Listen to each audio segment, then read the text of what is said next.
Good morning friends. Welcome to Crackate. Crackate एक ऐसा platform है जहाँ पे आप डिफरेंट सब्जेक्ट्स के बारे में इजीली सब कुछ समझ सकते हैं, लर्न कर सकते हैं, जो कि हम लोगों के बहुत ही एक्सपीरियंस्ड और क्वालिफाइड टीचर्स आपको सब कुछ बताएंगे। I Himanshu Jha is here in front of you to teach और explain you about the subject polity.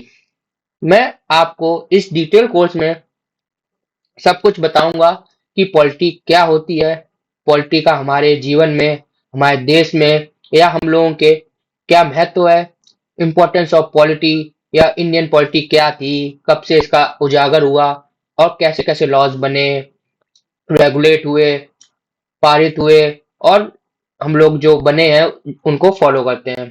तो हम लोग स्टार्ट करते हैं कि पॉलिटी क्या है। चलिए देखिए, a polity can be any collection of individuals who have been established for government, such as a council of judges, a sovereign state, or anything else। ये तो बहुत ही कठिन लैंग्वेज में डेफिनेशन दी गई है, जो कि मैंने बुक से निकाल के आपको दी है।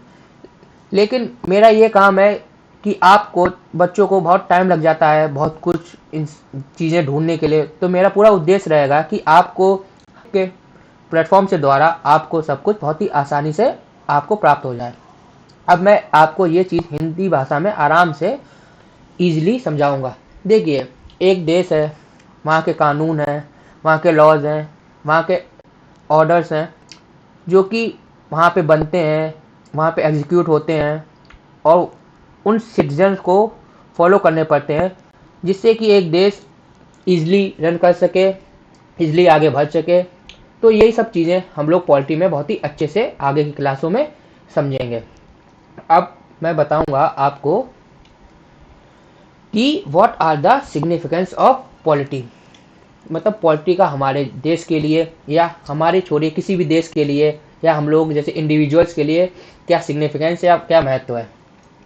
A polity encapsulates a vast multitude of organizations, many of which form the fundamental apparatus of contemporary states, such as their subordinates, civil and local government authorities।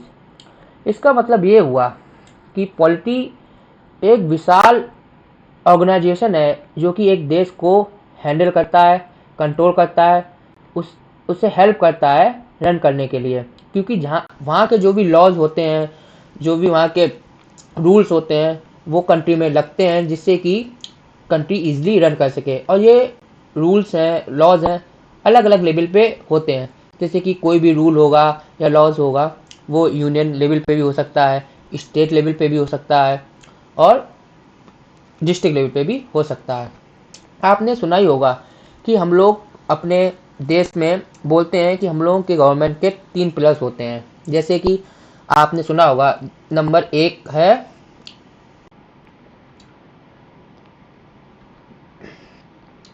Legislative power,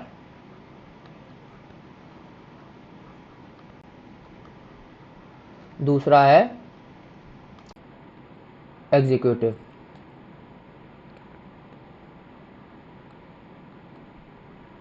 और तीसरा है पिलर जुडिशरी। तो मैं आप लोगों को बताना चाहूँगा ये चीज़ें क्या होती हैं। देखिए, स्टार्ट करते हैं लेजिस्लेटिव से। लेजिस्लेटिव वो होता है जहाँ पे हम लोग अपने रूल्स और रेगुलेशंस बनाते हैं। मतलब कोई भी तरह से कि आज एक लॉज या रूल बनने को है अपने देश में, वो स्टार्ट हुआ, लोकसभा में वो बना, फिर राज्यसभा में वो पारित हुआ, फिर वो हम लोगों के प्रेसिडेंट के पास कैसे जाता है, वहाँ पे प्रेसिडेंट उसको देखते हैं, अपना सिग्नेचर करके आगे बढ़ाते हैं। तो ये सब जो भी रूल्स की मेकिंग बोलते हैं हम लोग, मेकिंग ऑफ रूल्स, वो कि हम लोगों के लेजिस्लेटिव में होता है। अब उसके बाद नंबर दूसरा है क्या, एग्जीक्यूटिव। एग्जीक्यूटिव को हम लोग आसानी से बोल सकते हैं one who can execute the laws, one who execute the laws, जो कि लॉज को एग्जीक्यूट करता है, पारित करता है कि वो अब बन चुका है, एग्जीक्यूट करके वो देश में पारित हो जाता है और उससे हम लोग सिटीजनशिप, आप हम पूरा देशवासी फॉलो करते हैं और उसको आगे उसके हिसाब से रहते हैं। और तीसरा पिलर है हम लोगों का जुडिशरी। जुडिशरी किस में क्या कंसिस्ट होता है मैं आपको ये बताऊंगा। जुडिशरी में आता है जैसे कि जो भी कोर्ट्स हैं देश के, जैसे सुप्रीम कोर्ट हुआ, हाई कोर्ट हुआ, न्यायालय, मतलब जो भी होगा जो डिसीजन मेकिंग पावर होती है। जैसे भी कोई भी देश है, किसी में रूल्स कुछ गलत या उल्लंघन कर दिया किसी ने, तो ये पावर होती है जुडिशरी के पास कि वो उसको न्याय में बताए कि आपने ये रूल बनाया था, इसका इस इंसान ने या इस ऑर्गेनाइजेशन ने या इस इंस्टीट्यूट ने उसका उल्लंघन किया है। तो जुडिशरी का काम होता है न्यायपालिका, उसको हम लोग बोलते हैं कि मतलब न्याय करना देश में। और अब मैं आपको आगे बताऊंगा कि क्या what is importance of polity. Polity की हम लोगों के देश में या हम लोगों के जीवन में क्या इम्पोर्टेंस है।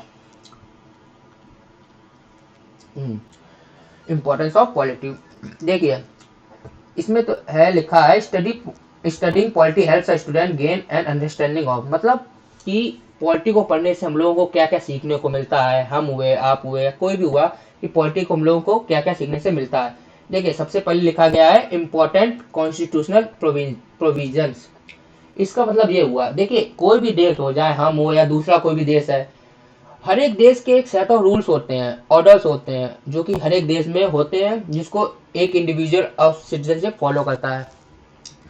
तो उसी को हम लोग बोलते हैं इम्पोर्टेंट कॉन्स्टिट्यूशनल प्रोविजंस, मतलब the set of rules that is decided by a country for the establishment of the country और टू रन अ कंट्री। हम लोग आराम से आसान भाषा में इसको बोल सकते हैं। अब देखिए दूसरे में लिखा गया है फंडामेंटल राइट्स। फंडामेंटल राइट्स और फंडामेंटल, और दूसरा है फंडामेंटल राइट्स और फंडामेंटल ड्यूटीज। अब आप लोगों ने सुना ही होगा कि what are fundamental rights and what are fundamental duties. देखिए फंडामेंटल राइट्स हम लोगों ने 7 पढ़े हुए हैं, पहले 6 थे, फिर एक और हम लोगों को ऐड कर दिया गया है जिसको हम लोग बोलते हैं राइट टू एजुकेशन।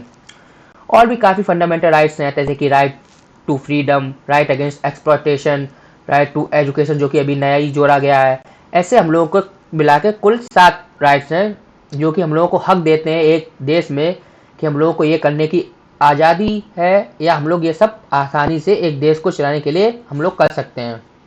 और कुछ हम लोगों की फंडामेंटल ड्यूटीज़ भी होती हैं सिटीजन की, मतलब एक सिटीजन वो होता है जैसे कि कोई भी एक, भले एक अच्छे लेवल पे बैठा हुआ आदमी हो, कोई भी एक गैस्ट्रिक आदमी हो, लेकिन ड्यूटीज़ एक वो चीज़ होती हैं कि वो हर देशवासी को, कितने भी अच्छी पोस्ट पे हो या कितनी भी लोअर पोस्ट पे हो या बिल्कुल आम आदमी हो, वो आपको सबको फॉलो करनी पड़ेंगी।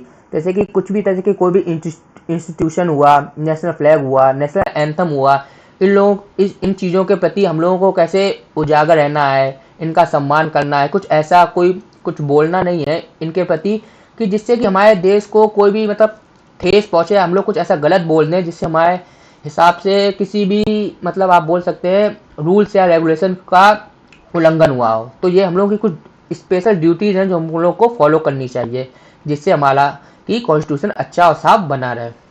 अब तीसरा इसमें लिखा गया है directive principles of state policy, जिसको हम बोलते हैं डीपीएसपी। तो ये देखेंगे डीपीएसपी जो होता है ये फंडामेंटल राइट्स और फंडामेंटल ड्यूटी से काफ़ी अटैच होता है, आप समझ सकते हैं ना। क्योंकि जो भी फंडामेंटल ड्यूटीज, जैसे कि आपको मैंने कुछ देर पहले बताया था कि फंडामेंटल ड्यूटी जो भी हम लोगों का मतलब चीज़ें होती हैं जो कि हम लोगों को देश को एक चलाने के लिए जो रूल्स हैं जो फॉलो करने पड़ते हैं, वो सब डीपीएसपी के अंतर्गत आपको मिलेंगे। जैसे कि जो भी, जैसे कि एक इंसान है, कुछ भी है, हम हुए, आप हुए, एक उसे अपना पढ़ने का हक है, या एक कोई रिलीजन है या किसी के बारे में वो मानता है, तो उसे पूरी अपनी आज़ादी है कि वो एक पर्टिकुलर रिलीजन को डिसाइड कर सकता है, उसको फॉलो कर सकता है। एजुकेशन है, ये सब के बारे में वो हम लोग सबको डीपीएसपी में पढ़ेंगे, ठीक है। अब आगे मैं आपको इसके बारे में बताऊंगा इंडियन पॉलिटी के बारे में कि मतलब इंडियन पॉलिटी कहाँ से स्टार्ट हुआ, कब तक, मतलब कौन से लॉज वहाँ पे लागू हुए, कब कौन से लॉज आए, कब ब्रिटिशर्स हम लोगों के इंडिया में आए, कब उन्होंने कौन से ऐसे लॉज लागू किए जो आज भी चलते आ रहे हैं, जिसको हम लोग बोलते हैं historical development of Indian polity. हाँ, historical development of Indian polity. देखिए the historical background of Indian constitution can be traced back to British rule in the country. इसका मतलब ये हुआ है कि जो कि हिस्टोरिकल बैकग्राउंड है अपने इंडियन कॉन्स्टिट्यूशन का, वो जरूरी नहीं कि वो अभी बना है। जैसे कि हम लोग पॉलिटी पढ़ते हैं, पॉलिटी ये चीज़ नहीं है कि ये आज से ही बनी है या कुछ साल पहले से ही बनी हुई है। ये काफ़ी समय पहले से बनी हुई है। जैसे कि अंग्रेज आए, मतलब उससे पहले भी हम लोग देख सकते थे।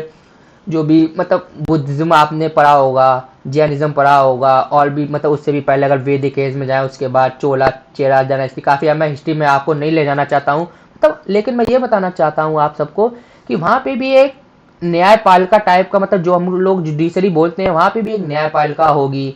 वहाँ पे भी एक ऐसा इंसान होगा, मतलब उसको पहले तो राजा ही को मानते थे, जो कि रूल्स और रेगुलेशन अपने स्टेट की, मतलब जो भी टेरिटरी या प्रोविजंस था, उनके रूल्स और रेगुलेशन मैनिपुलेट करता था, बनाता था, और उसको आम जनता फॉलो करती थी, जिससे कि उनका साम्राज्य अच्छे से चलता रहता था। तो ये काफ़ी पुराना ही है। बात ये नहीं कि पॉलिटी जो भी हम लोगों का डेवलपमेंट है अभी नए सिरे से या अभी जल्दी में बना हुआ है।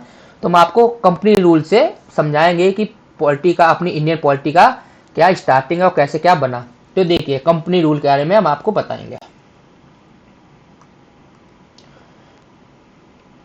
देखिए, हाँ, आपने तो सुना ही होगा, जैसे कि ब्रिटिशर्स तो थे भारत में 16वीं शताब्दी में लगभग आए थे, मतलब 1600 में वो इंडियन कंट्री में, आप लोगों की देश में आ चुके थे।